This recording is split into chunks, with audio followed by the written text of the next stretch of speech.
All right, so as we enter the middle of August, this is the area where we typically start to see peaks seasonally.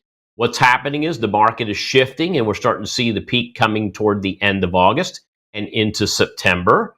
I've talked about this before, but I want to talk about the latest news that supports a potential drop, price trends and seasonality, and three ways to play this potential move lower. And I'm not talking about the stock market right now. I'm talking about the supporting actor, which I call Treasury bonds. So let's take a look at Treasury bonds and the role they play, not only themselves, but with the market itself.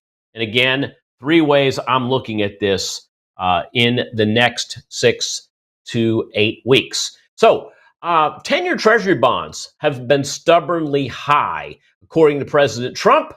He'd like to see them go lower. When you take a look at the Trump agenda, they say the price of eggs are down, the price of gas is down. However, when you take a look at the bond market really gives us the state of the economy. 10-year bonds are stubbornly high. Taking a look at the chart here, you can see that coming into last year, even into the election, bonds were lower when the rates were in the high threes. They went to the high fours at the beginning of the year when Trump took office. Right now, and keep in mind, before then, we were dealing with a different administration.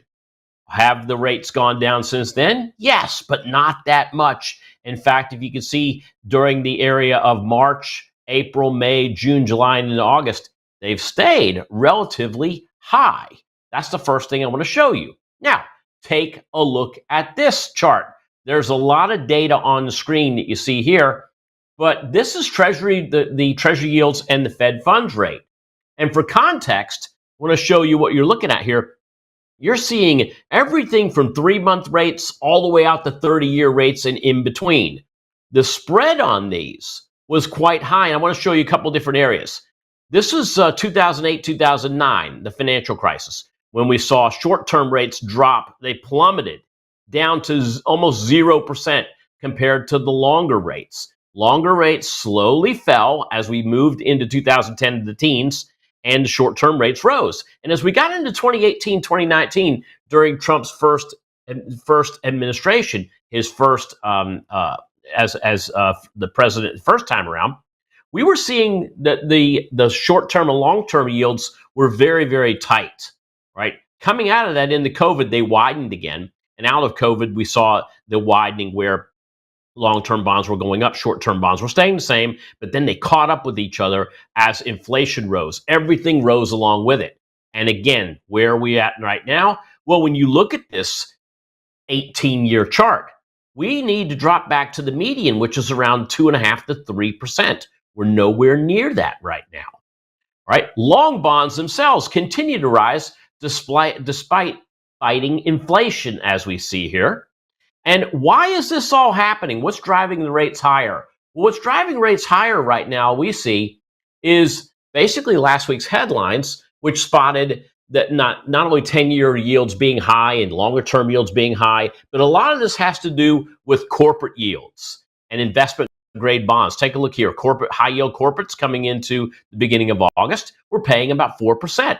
Investment grade, aggregate index, and even U.S. Treasuries are above 3.3%.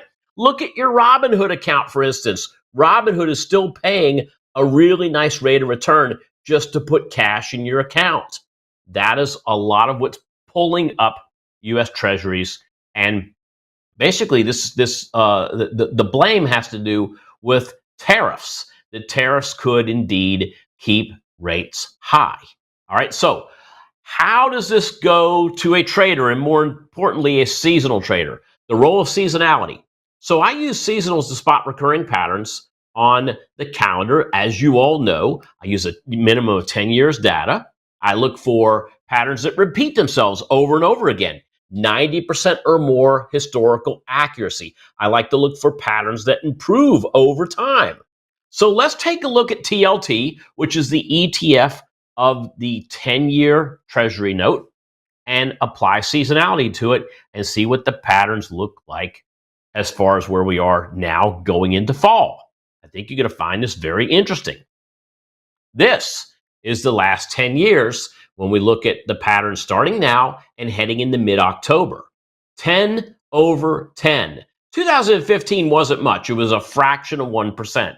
But if you take a look at 16, 17, 18, 19, 20, 21, 22, 23, and 24, all have moved higher. 2022, between now, mid-August to mid-October, we saw a 19% return in TLT going where? Lower, folks. Lower, not higher. Because if we see yields going higher, we would see this move lower. It has an inverse move. It's a mirror move to yields. Yields go higher, bonds and notes go lower. The 10-year note has dropped. It dropped 19% in 2022. It dropped 13.86% in 2023. Last year, over 4%. When you combine all of this information together, you've got an average return of about 8%. When you look at the power meter, which is a regression line, that average move is somewhere near 11 to 11.5% between now and again mid-October. Now, this happened with both the Trump years and the Biden years because I'm talking about 10 years of data. You go back, who was in office in 2015 and 2016? Obama. So we've got Obama, we've got Trump, and we've got Biden all thrown together here. And the bond market, or more importantly, TLT, the 10-year notes, all tend to do the same thing. Hey, I'm Tom Gentile, America's pattern trader. And while other traders are bracing for the worst months in decades, I already know what stock I'm trading this month. My money counter has identified the most reliable stock patterns over the next 30 days with a 90% or better historical probability. Scan my QR code or click the link below to learn how to get this month's money counter for just $9. Take a look at a recent chart of TLT. This is a bearish outlook for TLT for a couple of reasons. Forget seasonals, forget news, look at resistance. Right? The move for the year has been to the downside. You look at the highest high, which is back in April. You look at the lowest low for the year, which was in May. And then you see this continued bump against resistance around 89. We just hit that last week. Are we going to potentially see a retest of the lows? It's very likely possible. When you put all of this information together, it tells us that the market could even still move higher with these rates going lower. The reason I say that is because if you take a look at what happened in April and May, where the bonds moved lower, what did the stock market do? It came off of a bottom on April 8th, and it rallied into Memorial Day as the bond market moved lower. So it is potentially a safe move, even if you do think markets would rally a bit, move sideways a bit, or move lower a bit. We're expecting a correction in both the market and in the bond market, but the bond market looks really good. Let's talk about three opportunities here. Number one, you could short TLT. Now, in order to do that, you're going to need a little bit of money because you're going to need to put up margin when you short anything. You've got to put margin there because the brokerage firm, the folks that are taking this trade on your behalf, they have to ask themselves this question: what if you're wrong? What if you're wrong? How does it impact them? And so they're going to need margin money if you short anything. Shorting TLT at around 89-ish, looking for a move down to 84. That's a 5-point return on something that's trading around 89. You're looking at about a 5.5% move. Opportunity number two, as a bearish opportunity, you could buy the inverse ETF. So TBT is the inverse of TLT. It goes up when TLT goes down, and it goes down when TLT goes up. So if you're expecting a move in TLT to the downside, you could simply buy TBT. Now, here's the important thing to know about TBT. It is an ultra share or an ultra short. What that means is that it moves twice as fast as TLT. If TLT moves down a point, TBT expectations is it's going to move up 2 points, right? And vice versa.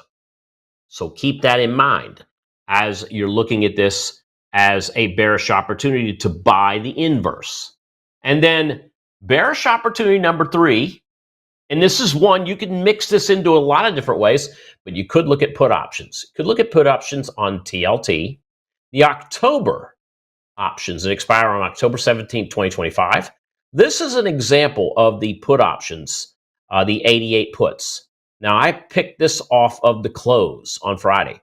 So the 88 puts on Friday were closed at about $2.16, $2.16. That's $216 per contract if you were to buy this contract. Now, what we have to look at is we have to look at strike. We have to look at expiration. You got to make sure expiration fits the narrative. If the narrative is to mid-October, well, this is the mid-October expiration. Great. What about price?